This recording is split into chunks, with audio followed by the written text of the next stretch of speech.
What is up, you guys? It's your favorite tarot reader, and I'm back. Except for I'm not back with another read. I'm back with the prayers of a light worker.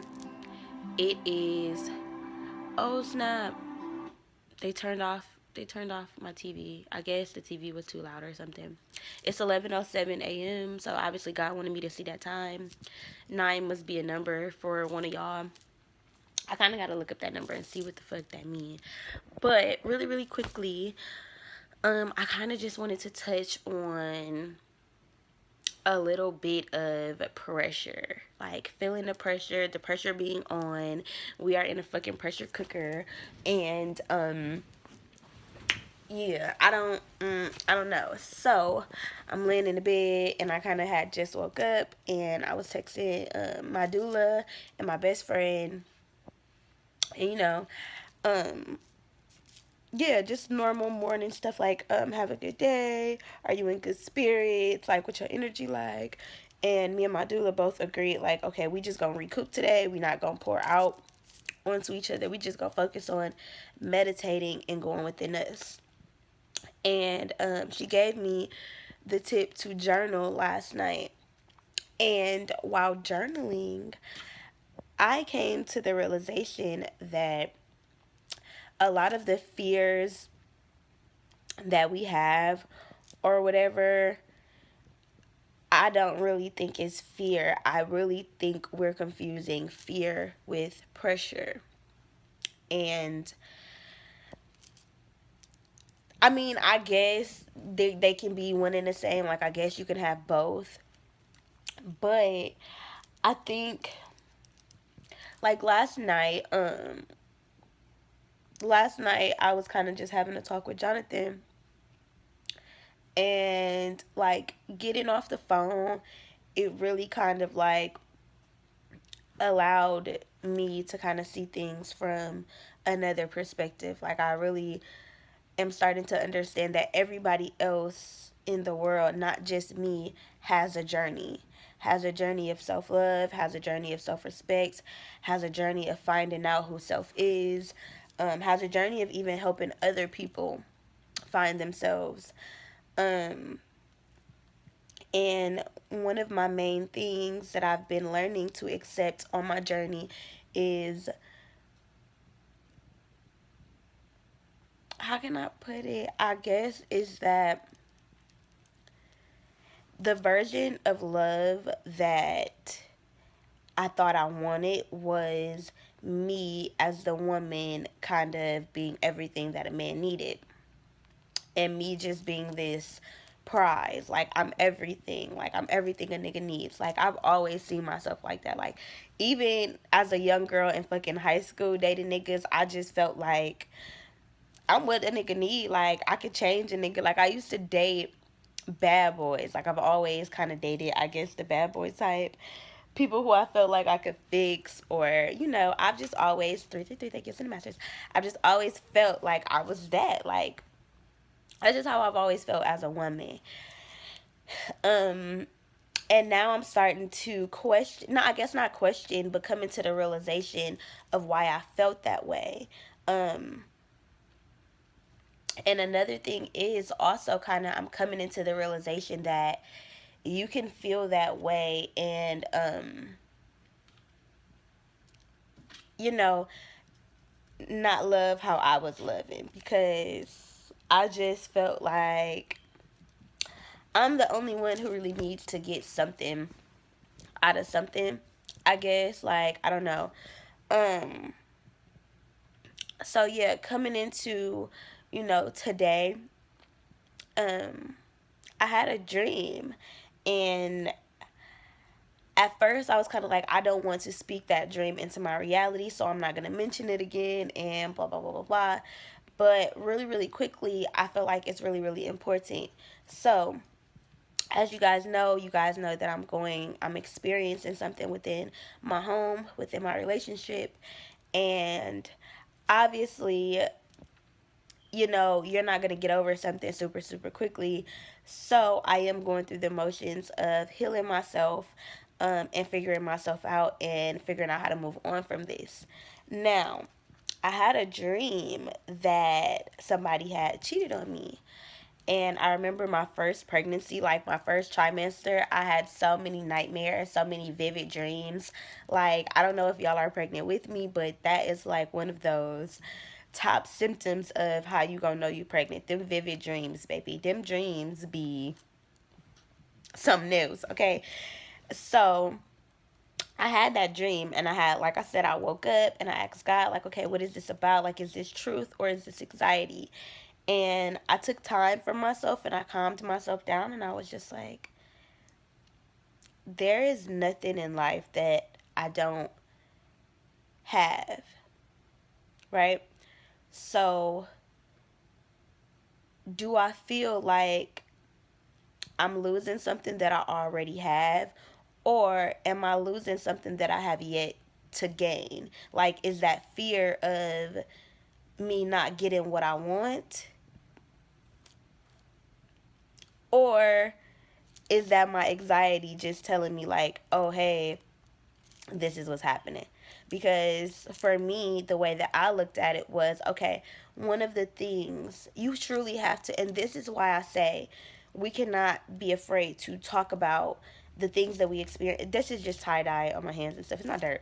But this is why I say we cannot be afraid to talk about the things that we experience, because let's say one of you guys are having really, really bad dreams or having anxiety in your dreams, and you're telling yourself that this is true. You're telling yourself that this has to be true, that your life is like this. And just because you've seen XYZ in your dream, maybe your friend was kissing on your daddy, you probably gonna be looking at your daddy in real life like, bitch, you nasty, or something like that. I don't know. But really, it could just be your subconscious maybe feeling like, dang, my friend has a really good relationship with her father and I wish I had that.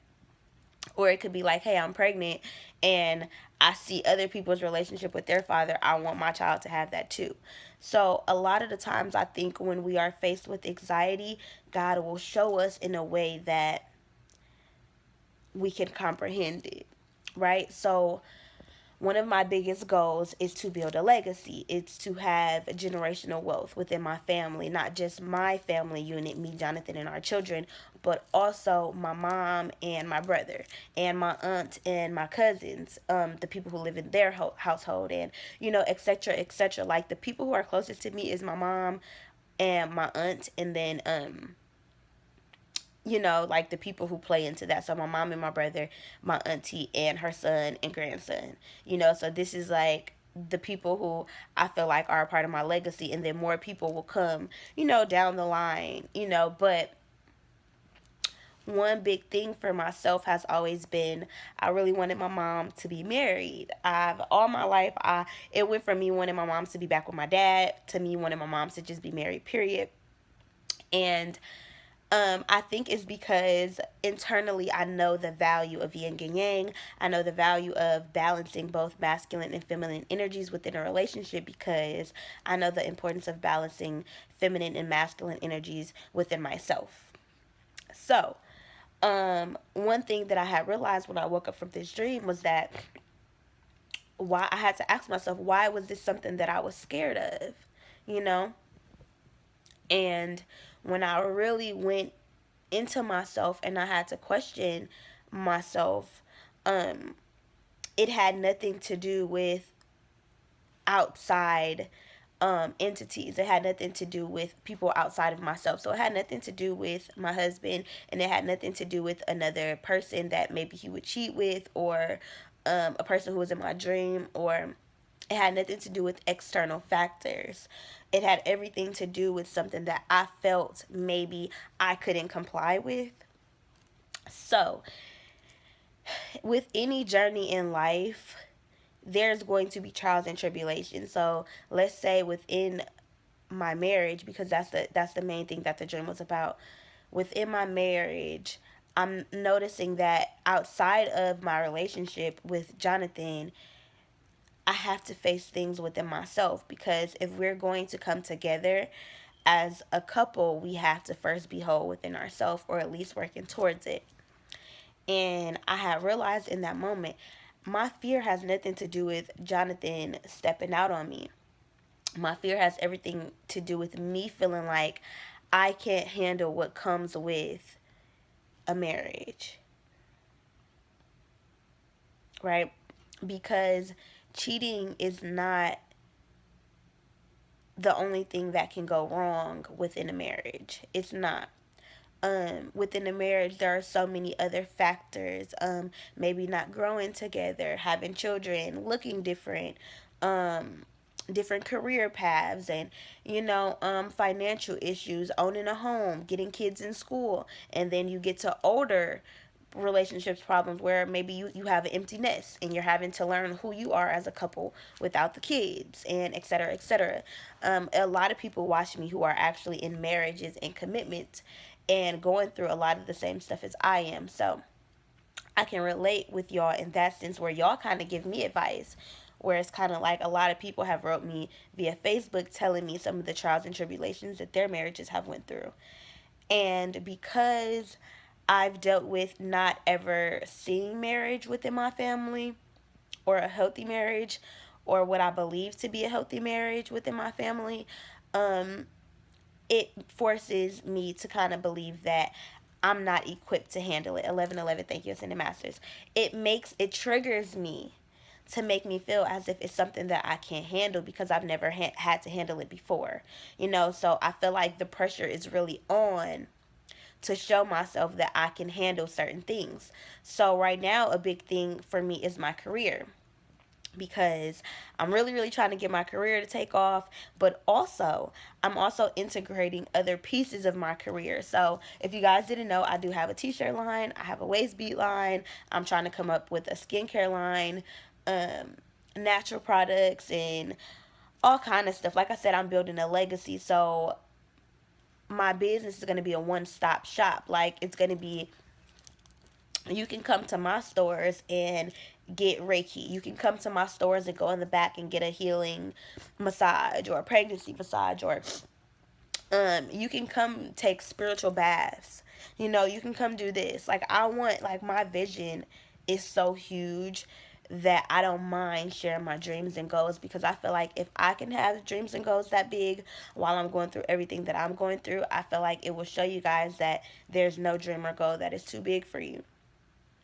Um, so yeah, coming into realizing that for myself, I kind of just told myself that this is something that I can do, because when you think about marriage and career and bearing children, and just even if you're just thinking about, hey, maybe spirituality, let's go to spirituality, because that's something that maybe is not so specific to my life, right? Because you know but yeah, so let's say with spirituality, at some point there is going to be pressure in your spirituality to go within. There is going to be pressure to be triggered. At some point in your spirituality, God is going to put you through a dark night of the soul so that you can do some soul searching. God is going to humble the fuck out of you and make your ass sit the fuck down with yourself, with your inner child, with your highest self, with your spirit guides, with your ancestors. Like, it has to happen. So before any new phase in your life, God is going to put the pressure on. Like, the pressure is going to be on to do everything that you have to do in your power to receive the blessings that are meant for you. And I feel it. I feel all the pressure, baby. Like, I feel it. And I think one thing that I really had to accept was the fact that if God is putting this pressure on me, that means that God believes in me and believes that I can handle this, right? So one thing that I had really been going back and forth in my mind about was, am I really willing to give up my marriage for something that's so minute? And I don't want to say minute as in it's something that you have to continuously accept or anything like that. However, if I can forgive myself, if I can do things, because, okay, nobody is perfect. No, I just want to put that out there, because, baby, I'm not perfect. I have never been perfect. I haven't been perfect in my career. I could say that I want the best career, but I don't get up every day and just be like, okay, I'm going to dedicate myself to work. Like, and I could do that, but sometimes I just don't do that. So, you really have to ask yourself, like, am I doing everything that I could be doing, right? So, coming into this morning and having that realization that maybe I was a little fearful that I myself could not handle what comes along with the things that I'm manifesting, because there are going to be new levels of challenges that comes with new manifestations. So, with my marriage being a manifestation that is very, very important to me, I'm starting to understand that, like I said before, everybody has their own journey. So if it was a part of his journey to go through an experience to make him see the value in our relationship, then that's something that he had to go through. But I can also understand that this him cheating on me really made me see his value as well. And I know that's probably gonna sound crazy, y'all. I know it is. But I can see kind of why he cheated. I can kind of understand the journey that he had within himself, you know? Um, because I know that my husband loves me. I know that my husband is committed to me, and I know how he loves me regardless of anything else. um I know what it is that we have, and I really kind of had to go deep within myself to feel like that, y'all. Like, it's not something that is happening overnight, because it's not like I'm over it, but at the same time, I'm choosing as a woman and as a wife to go deep within myself to understand maybe why this process had to happen to us and why the pressure has been put on our relationship. The pressure has been put on our relationship because we are ready to move into a new phase. So the pressure has to be put on so that we can understand, hey, this is something that we have to work for, and this is something that we're fighting towards and fighting for. So, in realizing all of this, I really had to go deep within and look at myself and ask myself what pressure is being put onto me. Now, when you come into what it takes to be a wife and a woman in a commitment, I think that for a long time, even my mom had taught me. Like, my mom had just had a conversation with me and Jonathan and was like, Caprice, you are the prize. Like, you are everything. This man should strive to make you happy. And while, yes, I do believe that I am the prize because I bear our children, I also believe that my husband is a prize to me. I also believe that what he brings to the table towards the ending of our relationship had not been appreciated. You know, I manifested a hardworking husband, and then when I got that, I complained about it. I manifested a talented husband, or a husband who was going to be into his career, and then when he at the studio all night, I either want to come with him, or I'm calling his phone in the middle of a studio session trying to figure out like what the fuck is going on, you know. So I was coming into realizing things about myself. The same kind of love that I was asking from him to speak positive affirmations into me, to be here for me, you know, to support me. I had realized that I was so in the energy of blaming him for things that he was not doing right, that I wasn't appreciating him for things that he was doing right. My husband was choosing to show up for me every single day. He was choosing to be faithful to me. He was choosing to be in my daughter's life. And a lot of the things that he was choosing to do on a day-to-day basis, I had taken for granted. So if he had gotten to the period of his life where he was going through something or experiencing something, and maybe I wasn't seeing it because I was only focused on what I was experiencing, that could have triggered him as well. You know, this could have been a cry out for attention. This could be him wanting to see, like, are you going to be jealous? Do you care? Because we had gotten to a period of our relationship where it was just running down, hey, you're doing X, Y, and Z wrong. Like, I'm not okay with this relationship. And I would just tell him, like, I don't want this.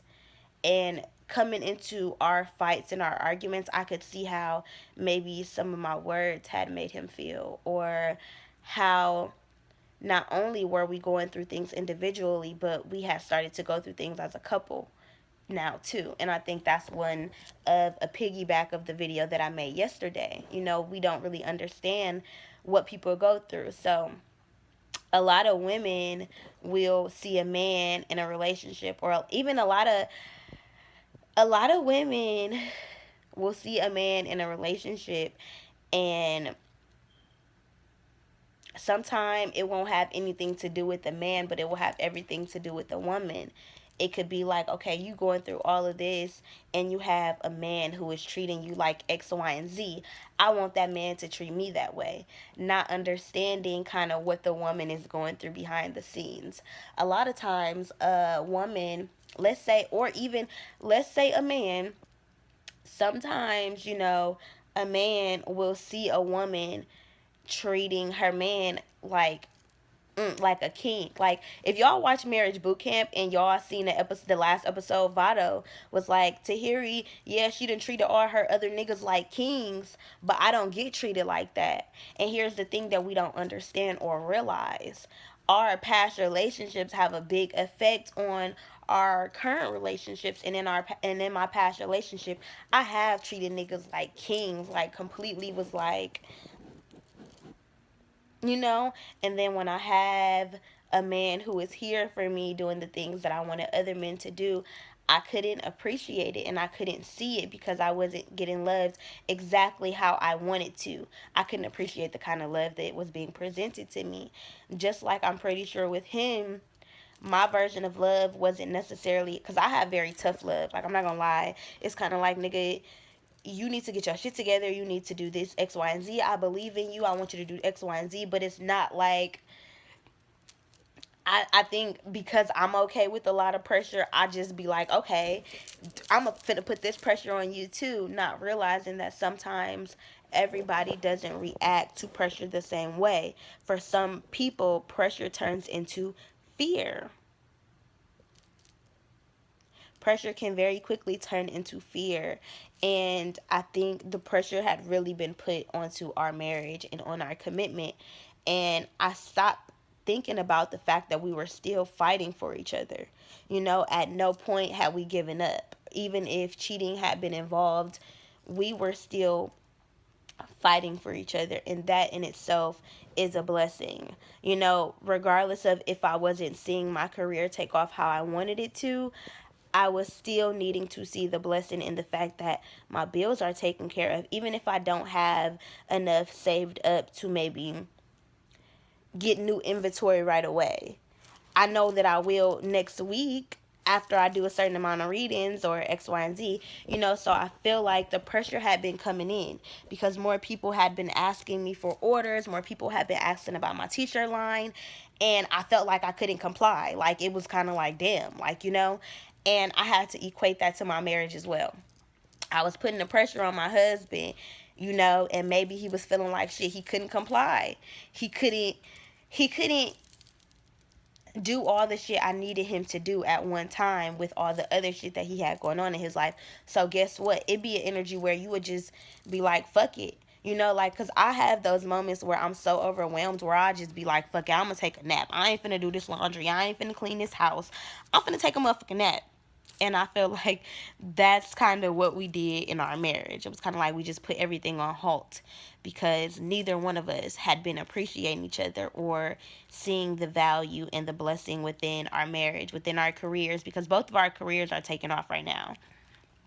Both of our careers are really, really in a pivotal and transitional phase, and the pressure is on him to make quality music that people aren't going to skip through, to make good videos that people are going to watch, to make visuals that are spiritually inclined to send messages to the people watching the videos. Our careers go deeper than what other people think. And I think sometimes people look at these relationships with people and they want your man, um, and even so with my husband, I feel like he thought the grass was going to be easier on the other side. Like, you thought it's going to be, you're not going to have to deal with fights. You're not going to have to deal with arguing every day. You're not going to have to deal with, X, Y, and Z. And I think he was pleasantly surprised by how much came out of having to deal with this, so we really have to look at things for what we don't see. So when you come into feeling like the grass is greener, so women or men, y'all out there, y'all seeing these people in relationships, and you thinking, oh, he gonna treat me just like he treating her, or she gonna treat me just like she treated him, or some niggas be thinking that they can make a girl leave her nigga for them because they got money, or whatever the fuck, like, or bitches that feel like, oh, my pussy so good, I look so good, but y'all don't really understand what goes into a connection. Like, you could be wanting a nigga and feeling like, damn, he gonna treat me like he treated her, but you don't understand what she's going through in the background. You don't understand how she's lifting that man up, or how she's there for him in his time of need. You don't understand what silent battles that man is facing, because you just see the outside, you know? And it's kind of like, sometimes when things get hard, we do take the easier route. And for us, I do feel like us breaking up was an easy route. Him cheating was an easy route. Him dealing with her was a lot easier than the pressure of dealing with me. And I'm not saying that she wasn't a good woman, because she is. She's divine. I feel like she's a queen. I feel like whatever reason that he was drawn to her was necessary for that moment. She provided him with something in that moment, just like he provided her with something in that moment. That's a journey of theirs that I was not a part of. And I can accept that. I can understand that. But I can also understand how God persecuted us into position. I can also understand and see the blessing that, hey, if she never would have wrote me, if she never would have told me about them cheating, hey, we never would have moved into this position in our relationship. We never would have really had that fear of like, damn, I can really lose you right now. Let me show up for you. We never would have had that. And at first I kept questioning myself like, damn, like, how could you take my nigga? Like, how can another woman take my nigga? But then God was just like, but did she take him though? Like, like, I'm not trying to be no type of way, but you always have to understand the role and the position that you play. Outside of somebody else, you have to understand what role you play. So when I'm looking around at all of these people having these beautiful careers, and tarot readers on YouTube having thousands of views and stuff, I have to understand that I'm being persecuted into position. Maybe I don't need to have that pressure on my life right now. Maybe I don't need to have that, because I have pressure in my life in a different area. What's another thing?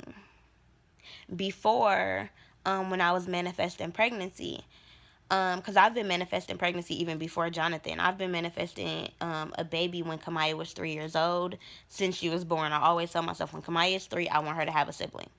So we kept getting negatives. Like, for months we kept getting negatives, and I was so confused, because a lot of my friends had gotten pregnant. A lot of people were coming up in quarantine, like having these quarantine babies, because people laying up right now. Shit, it is what it is.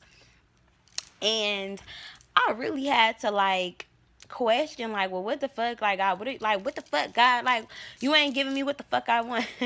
And I really had to take time and realize that it was not my time to be pregnant. Like, that wasn't my journey at that very moment. I had to be persecuted into the right position in order to be able to bear this pregnancy, in order to be able to have a healthy mindset. Because where I was a month ago, I'm not there now. A month ago, I don't even remember where I was mentally a month ago, but I feel like every day I'm changing and every day I'm growing. And a month ago, I wouldn't have been able to handle being cheated on and able to have compassion for the girl, because the girl sought out my boyfriend. It's like, okay, we had talked about, hey, this is my boyfriend. Like, I told her out my mouth, like, hey, this is my boyfriend. And so in those moments, I real life have to have gratitude for myself. Like, dang, it's people out here who look up to me in a sense of even if I don't see how great I am sometimes, even if I don't see my power or the admiration that I should have for myself, other people see what I have and they want it. They want something like it, or they're attracted to things that I have. So, in moments like that, I can be appreciative because there may be somebody on YouTube struggling with maybe only 24 subscribers, but they look at me hitting 1,000 and be like, damn, she don't even edit her video, she come on here crying, she crazy, and she still can get 1,000 subscribers. It may not be what everybody else has, but Caprice has 1,000. Like, I want to do that too. That's motivation for me, to think that there's somebody on YouTube, there's a tarot reader on YouTube who just started, who just got enough confidence and self love to be like, damn, I want to do this. And they can look at me and be like, damn, she got 1,000 subscribers. Even if I look at that like, man, my subscriber count keep going down because X, Y, and Z, like other people probably looking like, damn, like she did it. Like it's not, and it's not easy to get